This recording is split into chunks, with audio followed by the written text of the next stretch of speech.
call Mr. Colum Eastwood.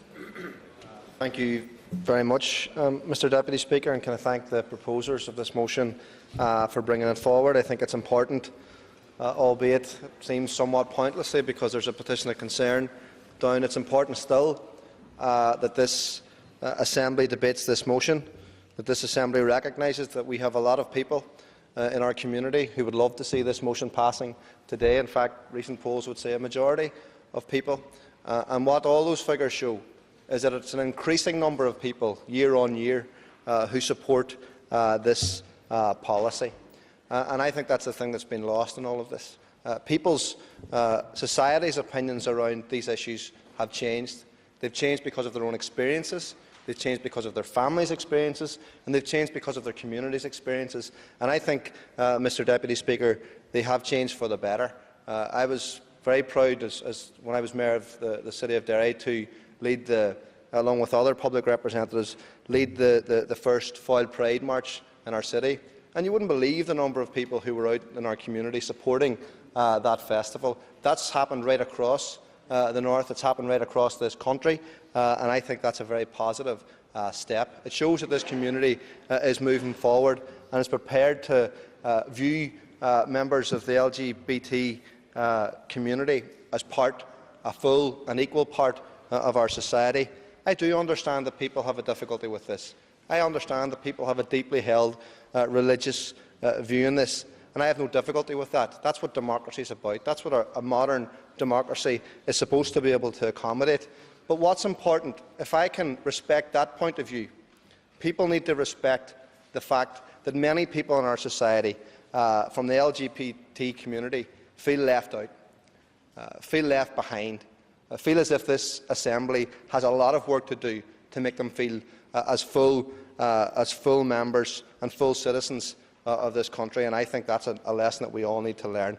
Lots of figures have been said today about the number of young people who struggle with depression and difficulties around coming to terms with a lot of these issues. This Assembly has a duty of care to them. And we have a duty of care, I believe, to say that this is not about diminishing marriage. This is about strengthening it. This is about ensuring that more people can have access to this great institution. I'm not somebody who's against marriage. I actually get married in December. Well, that was a good idea or not. But I believe very strongly. Hopefully she's not watching. I believe very strongly in the institution of marriage. I believe that two people, don't all get upset now, two people who love each other and are prepared to commit to each other in that loving relationship should be afforded that recognition by the state. Oh, well, yeah. I thank the member for giving way, and he mentions the importance of marriage, and numbers of people getting married has actually been going down. Does he not agree that people who are actually willing to campaign for the right to marry show such a great commitment to that institution? The member has an extra minute. Thank you, and I thank the member for his intervention, and he makes a very good point.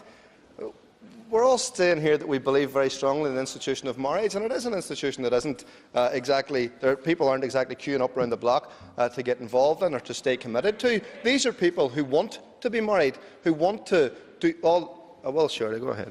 I just to the member that since 2005, 66,529 marriages have occurred in Northern Ireland and only 727 civil partnerships. So it looks like traditional marriage is pretty popular in Northern Ireland.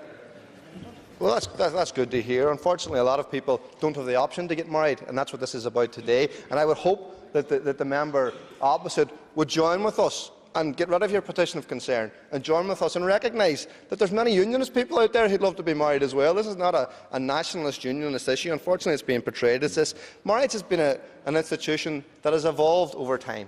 150 years ago, Catholics and Protestants in Ireland couldn't be married. Couldn't be married at all. Now they can.